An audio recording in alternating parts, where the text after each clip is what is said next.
Ito guys, quick share lang. So, meron po tayong battery dito na Motolite Gold. Ayan po. Ayan siya. Oh. Ang size sa battery na ito ay NS40 34Ah or ampere hour 12 volts maintenance free battery. So ibig sabihin less hassle, hindi na kailangan na tutubigan or magbabanto kasi po ang battery nito ay ready to use. Once na ma-meet na ang 2 to 3 years, i-dispose na ang battery nito. But ang mga battery na gold ay dalawang variant po. Mayroong tinatawag na regular at may reverse. So ano po bang palatandaan kapag ka-reverse ang isang baterya? Dito po natin makikita. So ikutin ko lang to ha. Ayan. Pag makikita po natin itong B20R, ibig po sabihin reverse po ang battery net. Pero kung ito ay magiging L, regular lang po ang isang baterya. Ayan po, B20R po yan ha. So itong battery na ito ay pinagpalitan ng ating customer na si Sir at nakakabit naman ito sa kanyang kotse na Toyota Rush 2019 model. So siniservisan ko dahil ayaw na daw mag-start ng sasakyan niya.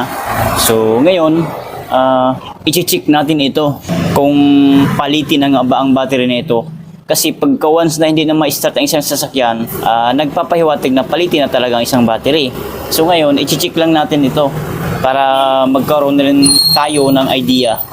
Ititester muna natin. So ang gamitin kong voltmeter tester, itong test light, ayan po.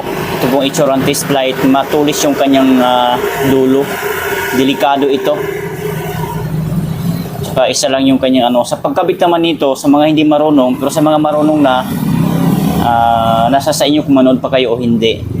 Sa mga hindi pa marunong, kung papansin natin itong minus sign ng isang baterya, itong alligator clip ng ating test light na kulay itim, dyan po natin siya ikakabit.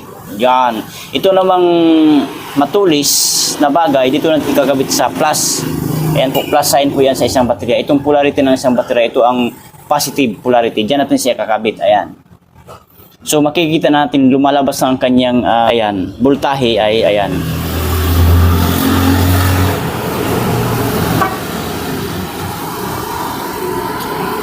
.3.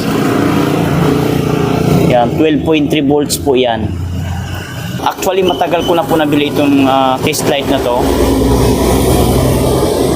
Ngayon ko lang nagamit dahil yung aking voltmeter battery tester aning ay nasisira na. So ito po, ayan, sira na po siya, ayan. Ilang buwan ko lang nagamit, oh, nabili ko lang to noong March 4, 2024. 8 months ko lang ang paggamit sa battery tester na to. Para makita nyo na sira na to. So ikabit natin sa positive. Ayan, tama po pagkabit natin ha. Positive yan, kulay pula. Kawan ay negative, kulay itim mo. So hindi siya gumagana na. Ibig sabihin sira na. Baka may fuse ito na nasusunog. Or kung ano man ang nag-short circuit nito sa ilalim. Hindi na siya magagamit. Nag-order na rin ako ulit sa TikTok. Ganito pa rin. I-tester natin ulit ito. Battery analyzer ang gamitin natin. Ayan. Negative at positive. As you can see, Kamaster, ang reading sa voltahe ng battery na ito ay 12.4 or 12.46 volts. Ayan po. Ayan. Then, so try natin sisilipin ang kanyang healthy at CCA. Si okay lang natin. Then battery test, regular flooded, CCA. Then itong battery na ito ay 34 amperes. Wala po siya nakalagay dito, walang naka-indicate na 34. So pagpalagay na natin 34 kasi pag mga NS40 ng baterya 34 lang naman talaga yung 34Ah, 34 ampere, or 35 or 36, mga ganun lang. Wala po siyang specific na exactly na AH talaga. Kasi nakadepende po yan sa brand ng isang baterya. For example, Gold, Excel, mga Yokohama, mga ganun. Depende po kasi yan. So itong ating battery analyzer, wala po siyang 35 or 36 ampere. Ano lang siya, 40 lang siya, oh. 40 ampere lang, di na siya ma-adjust. Ayan. So, try nating set up dyan sa 40 amperes. Din, i-okay na natin para matesting. So, ayan nga, nagtitesting na. As you can see, kamaster, kung makikita at mapapansin natin, good battery po ang nakalagay dito, and then ang kanyang CCE ay 115 CCE, ang healthy ay 100%, ang charge ay 75%, internal resistance ay 26.35. So napakataas ng internal resistance. So nagpapahiwatig dyan pa lang na palitin na talaga. Mostly kasi ang isang baterya kapag ka-good pa, ang internal resistance ay 2, 6, or 8, mga ganun lang po. Ito, kahit nag-green siya, ibig sabihin good baterya kasi naka-green light indicator ang ating battery analyzer, so ibig sabihin good.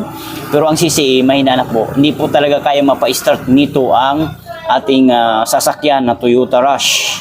Kasi dapat po ang CCE na minimum 400 to 500, ang maximum naman ay 500 CCE bago ma-start ang Toyota Rush. Ayan po, kita nyo naman. So 115 cc, so ulitin natin.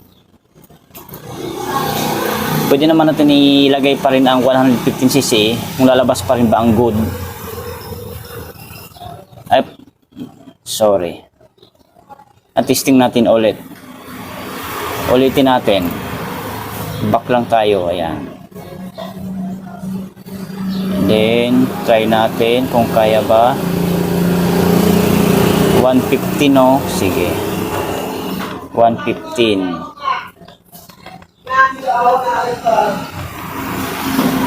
Ayan. Then, okay na natin para mag-testing. Ayun, testing na nga. So, ayan, good battery pa rin. 110 cc siya. Healthy niya ay 91%. Charge ay 68%. Internal resistance ay 26.73. Si good battery pa rin. So, hindi pa rin ito kaya mapa-start. So, ayan. So, hindi natin susukatin itong kanyang specific gravity. Kasi may tubig po ito sa ilalim. Kasi po, sira naman talaga siya. So, ganun lang po. Sana nabigay ko ang tips and idea patungkol sa battery. Kung nakatulong, please give me a thumbs up. Pakishare na rin sa inyong mga friends, kakilala kung sa tingin mo na matutulungan ang ating video. And huwag kalimutan mag-subscribe sa ating YouTube channel, BMI Motolite. Bye!